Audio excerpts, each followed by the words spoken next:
El pasajero del Atlanta. Si tan estupenda noticia, en vez de volar por los hilos telegráficos, hubiera llegado sencillamente por correo, cerrada y bajo un sobre, si los empleados de Francia, Irlanda, Terranova y Estados Unidos de América no hubiesen debido conocer necesariamente la confidencia telegráfica, Barbicane no habría vacilado un solo instante. Hubiese callado por medida de prudencia y para no desprestigiar su obra. Aquel telegrama, sobre todo procediendo de un francés, podía ser una burla. ¿Qué apariencia de verdad tenía la audacia de un hombre capaz de concebir la idea de un viaje semejante? Y si en realidad había un hombre resuelto a llevar a cabo tan singular propósito, ¿no era un loco a quien se debía encerrar en una casa de orates y no en una bala de cañón? Pero el parte era conocido, porque los aparatos de transmisión son por su naturaleza poco discretos, y la proposición de Michel Ardan circulaba ya por los diversos estados de la Unión. No tenía, pues, Barbicane ninguna razón para guardar silencio acerca de ella, y por tanto reunió a los individuos del Gun Club, que se hallaban en Tampa, y, sin dejarles entrever su pensamiento, sin discutir el mayor o menor crédito que le merecía el telegrama, leyó con sangre fría su lacónico texto. Imposible. Es inverosímil. Pura broma. Se están burlando de nosotros. Ridículo. Absurdo. Durante algunos minutos, se pronunciaron todas las frases que sirven para expresar la duda, la incredulidad, la barbaridad y la locura, con acompañamiento de los aspavientos y gestos que se usan en semejantes circunstancias. Cada cual, según su carácter, se sonreía, o reía, o se encogía de hombros, o soltaba la carcajada. J. T. Maston fue el único que tomó la cosa en serio. «Es una soberbia idea», exclamó. Sí, le respondió el mayor, pero si alguna vez es permitido tener ideas semejantes, es con la condición de no pensar siquiera en ponerlas en práctica. ¿Y por qué no?, replicó con cierto desenfado el secretario del Gun Club, aprestándose para el combate que sus colegas rehuyeron. Sin embargo, el nombre de Michel Ardan corría de boca en la ciudad de Tampa. Extranjeros e indígenas se miraban, se interrogaban y se burlaban, no del europeo, que era en su concepto un mito, un ente imaginario, un ser quimérico, sino de J. T. Maston, que había podido creer en la existencia de aquel personaje fabuloso. Cuando Barbicane propuso enviar un proyectil a la luna, la empresa pareció a todos natural y practicable, y no vieron en ella más que una simple cuestión de balística. Pero que un ser racional quisiera tomar asiento en el proyectil e intentar aquel viaje inverosímil era una proposición tan sin pies ni cabeza que no podía dejar de parecer una chanza, una farsa, un engaño. Las chanzonetas duraron sin interrupción hasta la noche, y se puede asegurar que toda la unión prorrumpió en una sola carcajada, lo que es poco común en un país donde las empresas imposibles se encuentran fácilmente panegiristas, adeptos y partidarios.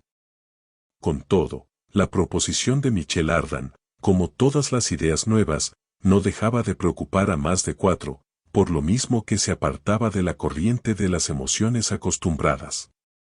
He aquí decían una cosa que no se le había ocurrido a nadie. Aquel incidente fue luego una obsesión por su misma extrañeza. Daba en qué pensar. ¿Cuántas cosas negadas la víspera han sido una realidad al día siguiente? ¿Por qué un viaje a la luna no se ha de realizar un día a otro? Pero siempre tendremos que el primero que a él quiera arriesgarse debe ser un loco de atar, y decididamente, pues que su proyecto no puede tomarse en serio, hubiera hecho bien en callarse en lugar de poner en fermentación a una población entera con sus ridículas salidas de tono. ¿Pero existía realmente aquel personaje? He aquí la primera cuestión. El nombre de Michel Ardan no era desconocido en América. Era el nombre de un europeo muchas veces citado por sus atrevidas empresas. Además, aquel telegrama que había atravesado las profundidades del Atlántico, la designación del buque en que el francés decía haber tomado pasaje, la fecha fija de su llegada próxima, eran circunstancias que daban a la proposición ciertos visos de verosimilitud. La empresa requería, sin duda, un valor inaudito. Pronto los individuos aislados se agruparon, los grupos se condensaron bajo la acción de la curiosidad como en virtud de la atracción molecular se condensan los átomos, y al cabo se formó una multitud compacta que se dirigió al domicilio del presidente Barbicane. Este, desde la llegada del telegrama, no había manifestado acerca de él opinión alguna, había dejado a J. T. Maston descubrir la suya sin aprobar ni desaprobar, se mantenía al pairo, y se proponía aguardar los acontecimientos. Pero echaba las cuentas sin la huéspeda, pues no contaba con la impaciencia pública, y vio con muy poca satisfacción a los habitantes de Tampa reunirse bajo sus ventanas. Los murmullos, los gritos y las vociferaciones le obligaron a presentarse. Tenía todos los deberes, y por consiguiente, todas las obligaciones de la celebridad. Se presentó, y la multitud guardó silencio. Un ciudadano tomó la palabra, y dirigió a Barbicane la siguiente pregunta. ¿El personaje designado en el parte bajo el nombre de Michel Ardan se dirige hacia América? ¿Sí o no? Señores, respondió Barbicane, no sé más que lo que saben ustedes. Pues es preciso saberlo, gritaron algunos con impaciencia. El tiempo nos lo dirá, respondió con sequedad el presidente. No reconocemos ningún derecho para mantener en un estado de ansiedad penosa a un pueblo entero, replicó el orador. ¿Habéis modificado los planos del proyectil de conformidad con lo que dice el telegrama? Todavía no, señores, pero tenéis razón, es preciso saber a qué atenernos, y el telégrafo, que ha causado toda esta conmoción, completará nuestros informes. ¡Al telégrafo! ¡Al telégrafo!, exclamó la muchedumbre. Barbicane bajó, y, seguido del inmenso gentío, se dirigió a las oficinas de la administración. Pocos minutos después se envió al síndico de los corredores marítimos de Liverpool un parte en el que se le hacían las siguientes preguntas. ¿Qué buque es el Atlanta? ¿Cuándo salió de Europa? Llevaba a bordo a un francés llamado Michel Ardan. 2 horas después Barbicane recibía informes de una precisión tal que no permitían abrigar ninguna duda. El vapor Atlanta, de Liverpool, se hizo a la mar el 2 de octubre con rumbo a Tampa, llevando a bordo a un francés que, con el nombre de Michel Ardan, consta en la lista de los pasajeros. Al ver esta confirmación del telegrama, los ojos del presidente brillaron con una llama de satisfacción, se cerraron fuertemente sus puños y con violencia se le oyó murmurar. Pues, es cierto. Es, pues, posible. Este francés existe. Y estará aquí dentro de 15 días. Pero es un loco, y nunca consentiré. Y, sin embargo, aquella misma tarde escribió a la casa Breadville y compañía para que suspendiese hasta nueva orden la fundición del proyectil. Expresar ahora la conmoción que se apoderó de toda América, el efecto que produjo la comunicación de Barbicane, lo que dijeron los periódicos de la Unión, el asombro que les causó la noticia y el entusiasmo con que la acogieron y con que cantaron la llegada de aquel héroe del antiguo continente, describir la agitación febril de cada individuo, que veía transcurrir lentamente las horas, dar una idea, aunque imperfecta, de aquella obsesión fatigosa de todos los cerebros subordinados a un solo pensamiento, narrar el cese completo de toda actividad humana, la paralización de la industria y la suspensión del comercio para presenciar la llegada del Atlanta, descubrir la animación de la bahía del Espíritu Santo, incesantemente surcada por vapores, paquebotes, yates de placer, flyboats de todas las dimensiones, enumerar los millares de curiosos que cuadruplicaron en 15 días la población de Tampa y tuvieron que acampar bajo tiendas como un ejército en campaña, sería una pretensión temeraria superior a todas las fuerzas de los hombres. El 20 de octubre, a las 9 de la mañana, los vigías del canal de Behame distinguieron una densa humareda en el horizonte. 2 horas después, un vapor de alto bordo era por ellos reconocido, y el nombre de Atlanta fue transmitido a Tampa. A las 4, el buque inglés entraba en la bahía del Espíritu Santo. A las 5, cruzaba a todo vapor la rada de Ellisboro. A las 6 fondeaba en el puerto de Tampa. El áncora no había aún mordido el fondo de la arena cuando 500 embarcaciones rodeaban al Atlanta y el vapor era tomado por asalto. El primero que pisó su cubierta fue Barbicane, el cual dijo con una voz cuya emoción quería en vano reprimir: «¿Michel Ardan?» «Presente», respondió determinado individuo encaramado a la toldilla. Barbicane, con los brazos cruzados, con la mirada interrogante, con los labios apretados, miró fijamente al pasajero del Atlanta. Era este un hombre de 42 años, alto, pero algo cargado de espaldas, como esas cariátides que sostienen balcones en sus hombros. Su cabeza enérgica, verdadera cabeza de león, sacudía de cuando en cuando una cabellera roja que parecía realmente una guedeja. Una cara corta, ancha en las sienes, adornada con unos bigotes erizados como los del gato y mechones de pelos amarillentos que salpicaban sus mejillas, ojos redondos de los que partía una mirada miope y como extraviada, completaban aquella fisonomía eminentemente felina. Pero la nariz era de un dibujo atrevido, la boca perfecta, la frente alta, inteligente y surcada como un campo que no ha estado nunca inculto. Un cuerpo bien desarrollado, descansando sobre unas largas piernas, unos brazos musculosos, que eran poderosas y bien apoyadas palancas, y un continente resuelto, hacían de aquel europeo un hombre sólidamente constituido, que más parecía forjado que fundido, valiéndonos de una de las expresiones del arte metalúrgico. Los discípulos del abatero de Gratiolet hubieran encontrado sin dificultad en el cráneo y en la fisonomía de aquel personaje los signos indiscutibles de la contabilidad, es decir, el valor en el peligro y de la tendencia a sobrepujar los obstáculos, los de la benevolencia y los de apego a lo maravilloso, instinto que induce a ciertos temperamentos a apasionarse por las cosas sobrehumanas, pero, en cambio, las protuberancias de la adquisividad, de la necesidad de poseer y adquirir, faltaban. Absolutamente. Para completar el retrato físico del pasajero del Atlanta, es oportuno decir que sus vestidos eran holgados, que no oponía el menor obstáculo al juego de sus articulaciones, siendo su pantalón y su gabán tan sumamente anchos que él mismo se llamaba la muerte con capa. Llevaba la corbata en desaliño, y su cuello de camisa muy escotado dejaba ver un cuello robusto como el de un toro. Sus manos febriles arrancaban de 2 mangas de camisa que estaban siempre desabrochadas. Bien se conocía que aquel hombre no sentía nunca el frío, ni en la crudeza del invierno, ni en medio de los peligros. Iba y venía por la cubierta del vapor, en medio de la multitud que apenas le dejaba espacio para moverse, sin poder estar quieto un momento. Pero él derivaba sobre sus anclas, como decían los marineros, y gesticulaba y tuteaba a todo el mundo, y se mordía las uñas con una avidez convulsiva. Era uno de esos tipos originales que el creador inventa por capricho pasajero, rompiendo el molde enseguida.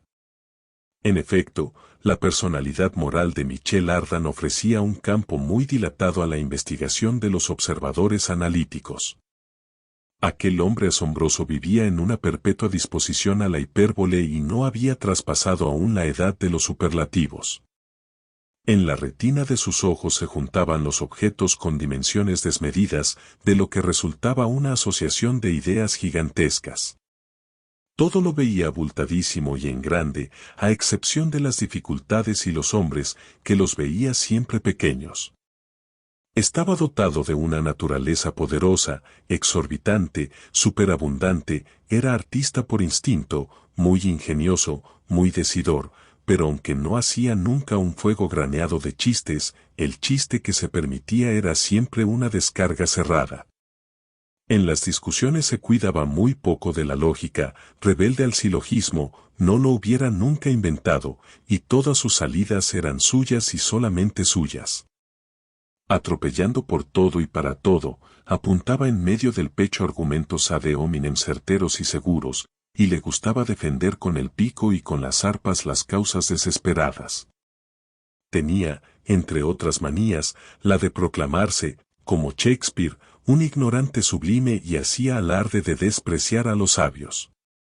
Los sabios decían no hacen más que llevar el tanteo mientras nosotros jugamos. Era un bohemio del mundo de las maravillas, que se aventuraba mucho sin ser por eso aventurero, una cabeza destornillada, un faetón que se empeña en guiar el carro del sol, un ícaro con alas de reserva. Por lo demás, pagaba con su persona, y pagaba bien, se arrojaba, sin cerrar los ojos, a las más peligrosas empresas, quemaba sus naves con más decisión que Agatocles, siempre dispuesto a romperse el alma o desnucarse, caía invariablemente de pies, como esos monigotes de médula de saúco con plomo en la base que sirven de diversión a los niños. En una palabra, su divisa era, a pesar de todo, y el amor a lo imposible, constituían su pasión dominante. Pero aquel hombre emprendedor tenía como ningún otro los defectos de sus cualidades. Se dice que quien nada arriesga nada tiene. Ardan nada tenía y lo arriesgaba siempre todo. Era un despilfarrador, un tonel de las Danaides. Perfectamente desinteresado, hacía tan buenas obras como calaveradas, caritativo, caballeresco y generoso, no hubiera firmado la sentencia de muerte de su más cruel enemigo, y era muy capaz de venderse como esclavo para rescatar a un negro. En Francia, en la Europa entera, todo el mundo conocía a un personaje tan brillante y que tanto ruido metía. ¿No hablaban acaso de él incesantemente las 100 trompas de la fama, puestas todas a su servicio? ¿No vivía en una casa de vidrio, tomando el universo entero por confidente de sus más íntimos secretos? Eso no obstante, no le faltaba una buena colección de enemigos entre los individuos a quienes había rozado, herido o atropellado más o menos al abrirse paso con los codos entre la muchedumbre. Pero generalmente se le quería bien, y hasta se le mimaba como a un niño. Era, según la expresión popular, un hombre a quien era preciso tomar o dejar, y se le tomaba. Todos se interesaban por él en sus atrevidas empresas y le seguían con la mirada inquieta. Era audaz con tanta imprudencia. Cuando algún amigo quería detenerle prediciéndole una próxima catástrofe, le respondía, sonriéndose amablemente, el bosque no es quemado sino por sus propios árboles. Y no sabía, al dar esta respuesta, que citaba el más bello de todos los proverbios árabes. Tal era aquel pasajero del Atlanta, siempre agitado, siempre hirviendo al calor de un fuego interior, siempre conmovido, y no por lo que pretendía hacer en América, en lo cual ni siquiera pensaba, sino por efecto de su organización calenturienta. Era seguramente un contraste, el más singular, el que ofrecían el francés Michel Ardan y el yanqui Barbicane, no obstante ser los dos, cada cual a su manera, emprendedores, atrevidos y audaces. La contemplación a que se abandonaba el presidente del Gun Club en presencia de aquel rival que acababa de relegarle a un segundo término, fue muy pronto interrumpida por los hurras y vítores de la muchedumbre. Tan frenéticos fueron los gritos, y el entusiasmo tomó formas tan personales, que Michel Ardan, después de haber apretado millares de manos, en las que estuvo expuesto a dejar sus dedos, tuvo que buscar refugio en el fondo de su camarote. Barbicane le siguió sin haber pronunciado una palabra. ¿Sois vos Barbicane? Le preguntó Michel Ardan, cuando estuvieron solos los dos, con un tono como si hubiese hablado a un amigo de 20 años. Sí, respondió el presidente del Gun Club. Pues bien, os saludo, Barbicane. ¿Cómo estáis? Muy bien. Me alegro. Me alegro. Así pues, dijo Barbicane entrando en materia, sin preámbulos. ¿Estáis decididos a partir? Absolutamente decidido. ¿Nada os detendrá? Nada. ¿Habéis modificado el proyectil como os indicaba en mi telegrama? Aguardaba vuestra llegada. Pero preguntó Barbicane con insistencia, ¿lo habéis pensado detenidamente? Reflexionado. ¿Tengo acaso tiempo que perder? Se me presenta la ocasión de ir a dar una vuelta por la luna, y la aprovecho, he aquí todo. No creo que la cosa merezca tantas reflexiones. Barbicane devoraba con la vista a aquel hombre que hablaba de su proyecto de viaje con una ligereza y un desdén tan completo y sin la más mínima inquietud ni zozobra. Pero, al menos le dijo, tendréis un plan, tendréis medios de ejecución. Excelentes, amigo Barbicane. Pero permitidme haceros una observación, me gusta contar mi historia de una sola vez a todo el mundo, y luego no cuidarme más de ella. Así se evitan repeticiones, y, por consiguiente, salvo mejor parecer, convocad a vuestros amigos, a vuestros colegas, a la ciudad entera, a toda Florida, a todos los americanos, si queréis, y mañana estaré dispuesto a exponer mis medios y a responder a todas las objeciones, cualesquiera que sean. Tranquilizaos, los aguardaré a pie firme. ¿Os parece bien? Muy bien, respondió Barbicane. Y salió del camarote para participar a la multitud la proposición de Michel Ardan. Sus palabras fueron acogidas con palabras y gritos de alegría, porque la proposición allanaba todas las dificultades. Al día siguiente, todos podrían contemplar a su gusto al héroe europeo. Sin embargo, algunos de los más obstinados espectadores no quisieron dejar la cubierta del Atlanta y pasaron la noche a bordo. J. T. Maston, entre otros, había clavado su mano postiza en un ángulo de la toldilla, y se hubiera necesitado un cabrestante para arrancarlo de su sitio. «Es un héroe. Un héroe», exclamaba en todos los tonos. Y comparados con él, con ese europeo, nosotros no somos más que unos muñecos. En cuanto al presidente, después de suplicar a los espectadores que se retiraran, entró en el camarote del pasajero y no se separó de él hasta que la campana del vapor señaló la hora del relevo de la guardia de medianoche. Pero entonces los dos rivales en popularidad se apretaron muy amistosamente la mano, y ya Michel Ardan tuteaba al presidente Barbicane.